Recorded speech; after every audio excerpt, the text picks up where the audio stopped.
দুনিয়াতে শান্তি দেব, পরকালে শান্তি দেব। আমার ঘটনা মনে হয়ে গেল বিশ্ব নবী দয়ার নবী রহমাতুল লিল আলামিন দয়ার নবী মায়ার নবী নবী নবী নবী নবী আরবি মুহাম্মদুর রাসূলুল্লাহ সাল্লাল্লাহু আলাইহি ওয়াসাল্লামের ঘটনা।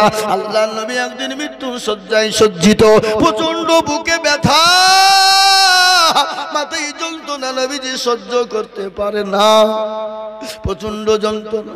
আল্লাহর নবীর কাছে জিবরিল আলাইহিস সালাম এসে বললেন, আসসালামু আলাইকা ইয়া রাসূলুল্লাহ। নবী গো আপনি কেমন আছেন গো নবী, আপনি বলুন। আল্লাহর নবী বললেন, ওয়া আলাইকুম আসসালাম ইয়া আখি জিবরাইল। ও আমার ভাই জিবরাইল, আমি তো ভালো আছি কিন্তু খুব একটা ভালো নয়। বলে নবী গো আজকে একটা ঘটনা আপনাকে আমি বলবো। আমি আজকে এমন একজন মানুষকে এনেছি, এমন একজন ফেরেশতা আপনার কাছে এনেছি গো নবী, যে ফেরেশতা জীবনে কোনোদিন কারো কাছে অনুমতি নেয় না এবং কিয়ামত পর্যন্ত অনুমতি নেবে না। বলে নবী গো আপনি যদি হুকুম দিন আমি তাকে আনবো। নবী বললেন, ও জিবরাইল আমি যদি হুকুম না দিই সে যদি চলে যায়, আমি তাকে যদি বলে চলে যাও। বলে নবী গো আপনি যদি হুকুম দেন সে তো চলে যাবে। বলে তাই নাকি? আল্লাহর নবী বলেন, না না না, তাকে আমার কাছে পাঠিয়ে দাও। হযরত আজরাইল আলাইহিস সালাম নবীর কাছে এলেন। নবী বললেন, আসসালামু আলাইকুম। আর নবীকে বললেন, আসসালামু আলাইকুম ইয়া রাসূলুল্লাহ। ও আল্লাহর হাবিব, আল্লাহর দোস্ত, আল্লাহর প্যারা নবী, ও নবীজি আপনি কেমন আছেন? আল্লাহর নবী বলেন, আজরাইল রে আমি তো মোটেও ভালো নয়। বলে নবী গো আপনি যদি হুকুম দিন আমি আপনার জানটা কবুল করব, আর আপনি যদি হুকুম না দেন আমি এখান থেকে ফিরে চলে যাব গো হাবিব। বিশ্ব নবী বললেন, ও আজরাইল তোমাকে অনুমতি দেওয়া হলো, তুমি জানটা কবুল করে নাও। বিশ্ব নবীর বুকের উপর হাতটা আজরাইল দিলেন। আল্লাহর নবী বললেন, ও আজরাইল তুমি যখন আমার বুকের উপর হাত মারলে মনে হলো আমি নবী আমার বুকের উপরে উহুদ পাহাড়টা এসে বসে গেল। সুবহানাল্লাহ বলবেন না? বিশ্ব নবী বললেন, আজরাইল আমি নবী হয়ে যদি আমার বুকের উপরে উহুদ পাহাড়টা বসে যায় মনে হয় এত কষ্ট হয়। ও আজরাইল আমার উম্মতি না জানি কি কষ্ট হবে।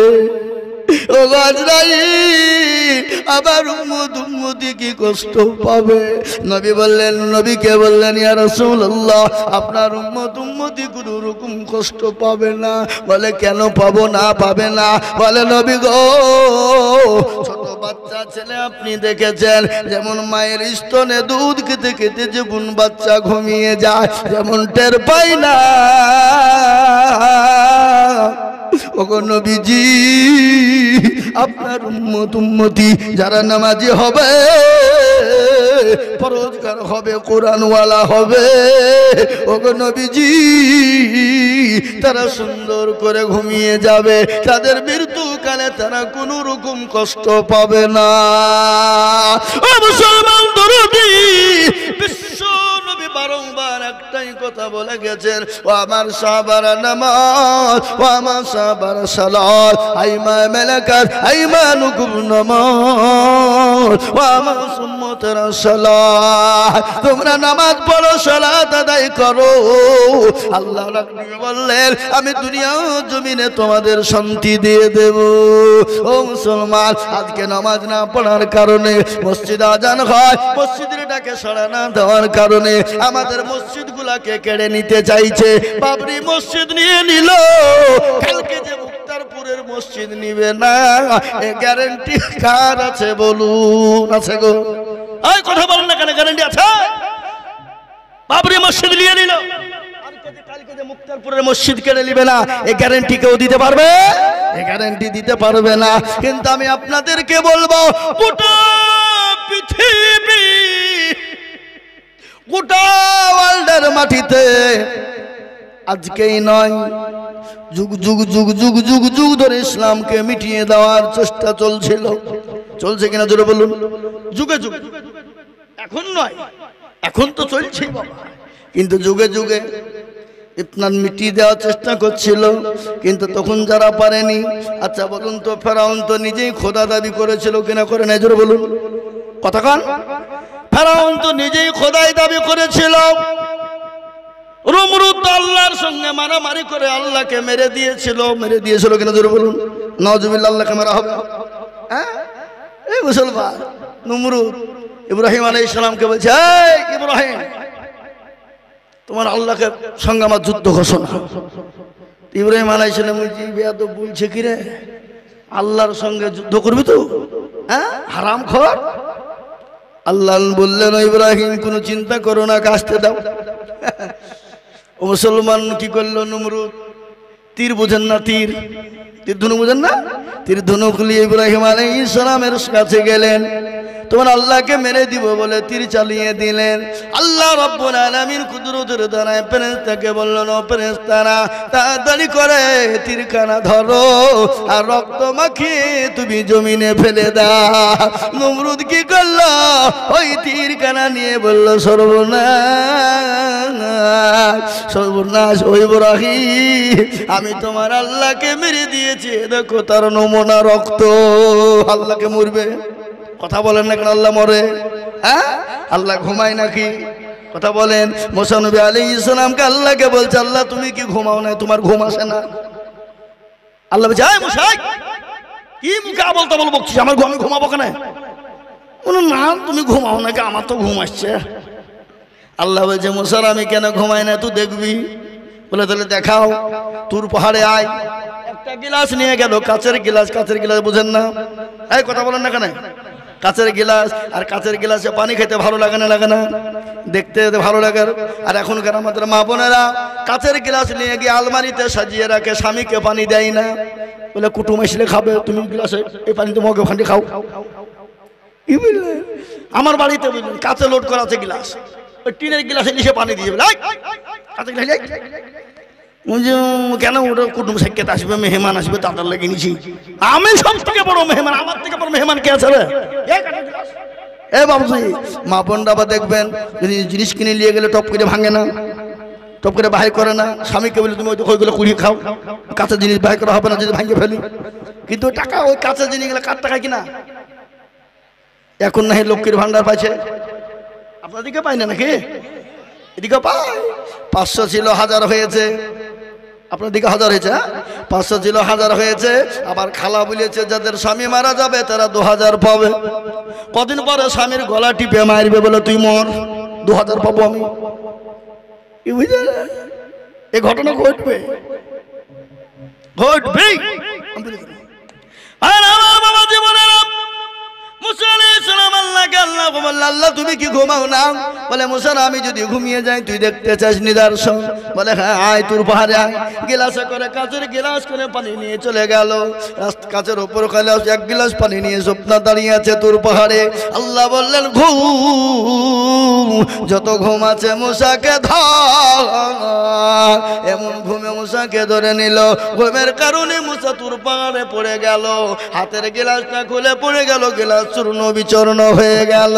কিছুক্ষণ পরে মুসা নবী আলাইহিস সালাম চেতন পেয়ে গেল, ঘুমটা ভেঙে গেল। আল্লাহ বলেন, মুসা রে তোর গিলাস কই? বলে, আল্লাহ এত ঘুম এসেছিল, ঘুমের কারণে পড়ে যে গিলাস ভেঙে গেছে। বলে, মুসা 5 মিনিটের মধ্যে যদি তোর কাছে কাচের গিলাসটা সুরক্ষিত না থাকে, আর আমি আল্লাহ 1 মিনিটের জন্য যদি ঘুমিয়ে যায়, সূর্যের সঙ্গে চন্দ্রের টক্কর লেগে যাবে।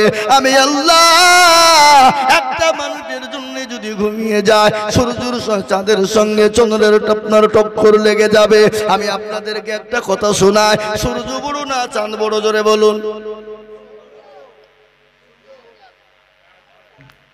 চাঁদের থেকে 70 গুণ বড় হলো সূর্য। কি? চাঁদের থেকে 70 গুণ বড় যে সূর্যের থেকে 70 গুণ বড় হলো চাঁদ, সূর্যের থেকে 70 গুণ বড় হলো চাঁদ, আর চাঁদের থেকে 70 গুণ বড় হলো এক একটা নক্ষত্র। নক্ষত্র বোঝেন তো নাকি? তারা দেখে মনে হয় একটু কি একটু মনে হয় না? একটা সূর্য যদি জমিনে পড়ে যায় গোটা জমিনটা ঢেকেও জায়গা থেকে আপনার সূর্য থেকে যাবে। কিন্তু বাপ সূর্যের থেকে চাঁদ বড়, চাঁদের থেকে আপনার কি বড় বলুন, জোরে বলুন কি বড়? চন্দ্র বড়। ও মুসলমান, আল্লাহ রাস্তা আছে না নাই? জোরে বলুন। আমাদের দিকে রাস্তা আছে না? কি আল্লাহ রাস্তা আছে না নাই? আল্লাহ রাস্তা দিয়ে কি চলে? জোরে বলুন। আল্লাহ রাস্তা দিয়ে কি চলে? আমাদের দেশের রাস্তা দিয়ে বাস চলে, লরি চলে, ট্রাক চলে, চলে কি চলে না? জোরে বলুন। লরি চলে, ট্রাক চলে, বাস চলে, মুখ থুবড়ে পড়ে যায়, অ্যাক্সিডেন্ট হয়ে মানুষ মারা যায়, যায় না? জোরে বলুন। কিন্তু আমার আল্লাহর এমন রাস্তা আছে যে রাস্তা দিয়ে গাড়ি চলে না, যে রাস্তা দিয়ে লরি চলে না, যে রাস্তা দিয়ে ট্রাক চলে না। আমার আল্লাহ রাস্তা দিয়ে কি চলে বলুন? ওয়াসমাই জাতিল বুরুজ ওয়াল ইয়াউমিল মাউদি ওয়া শাহিদি ওয়া মাসহুদ। আল্লাহ বললে আমার রাস্তা দিয়ে লরি চলে না, ট্রাক চলে না, বাস চলে না। আমার রাস্তা দিয়ে চন্দ্র চলে, সূর্য চলে। আমার রাস্তা দিয়ে এক একটা নক্ষত্র চলে। সুবহানাল্লাহ বলুন। আমার বাবা জীবনেরা আল্লাহ বললেন মুসা রে, আমি যদি একটা মিনিটের জন্য ঘুমিয়ে যাই সূর্যের সঙ্গে চাঁদের টুকরো টক্কর লেগে যাবে, চাঁদের সঙ্গে নক্ষত্রের টক্কর লেগে যাবে, চূর্ণ বিচূর্ণ হয়ে যাবে, গোটা পৃথিবীতে মানুষ বেঁচে থাকতে পারবে না। তাই মুসলমান দরদি ও আল্লাহ ওয়ালা দিন ওয়ালা ইমান ওয়ালা কলবা ওয়ালা আল্লাহ নবী বিশ্ব নবী দয়ার নবী বারংবার বলে গেলেন আমার সাহাবারা নামাজ, আমার উম্মতেরা নামাজ। আর এই নামাজ কায়েম করতে গিয়ে তাইফের ময়দানে রক্ত দিলেন, উহুদের প্রান্তে মার খেলেন, বদরের প্রান্তে মার খেলেন। আজ আমি বলবো ও মুক্তেরপুরের বাপজি ভাইরা, আমার আল্লাহ ওয়ালা দিন ওয়ালা ইমান ওয়ালারা, জ্ঞানী গুণী মানি সম্মানী ব্যক্তিরা, আপনারা বলুন তো এই নামাজ কায়েম করার জন্য কোনদিন আমরা মার খেয়েছি নাকি? নিজের জন্মভূমি ত্যাগ করেছি নাকি? বাড়ি গাড়ি ছেড়েছি নাকি? আর এই নামাজ কায়েম করতে গিয়ে নবী আমার তাইফের ময়দানে রক্ত দিলেন, উহুদের প্রান্তে মার খেলেন। একটা নয়, দুটো নয়, 13টি বছর তারা নবী আমার নির্যাতিত হলেন। হয়েছে না হয়নি?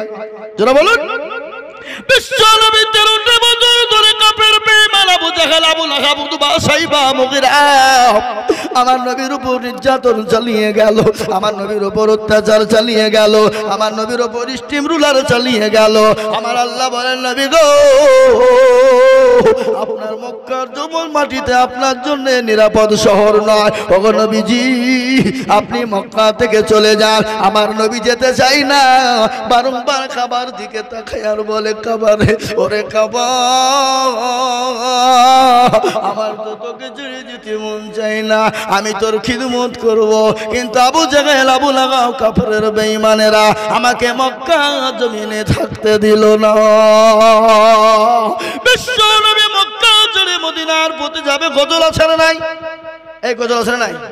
বলবো না, বলবো না, বলি আজ নবী গো আমার বানায়া বাজার, হিজরত করিয়া চলেন মদিনায়। আজ নবী গো আমার ঘোড়ায়া বাজার, হিজরত করিয়া চলেন মদিনায়। আব্দুল্লাহ পিঠ হতে মায়া মিনুর করবেতে জন্ম নিলেন নবী মক্কাতে। আজ নবী গো আমার ঘোড়ায়া বাজার, হিজরত করিয়া চলেন মদিনায়। আজ নবী গো আমার বানায়া বাজার, শুয়ে আছে সোনার মদিনায়। নবী বলে হযরত আলী আছে বিছানা খালি, নবী বলে হযরত আলী আছে বিছানা খালি, আমার বিছানায় শুয়ে যাও।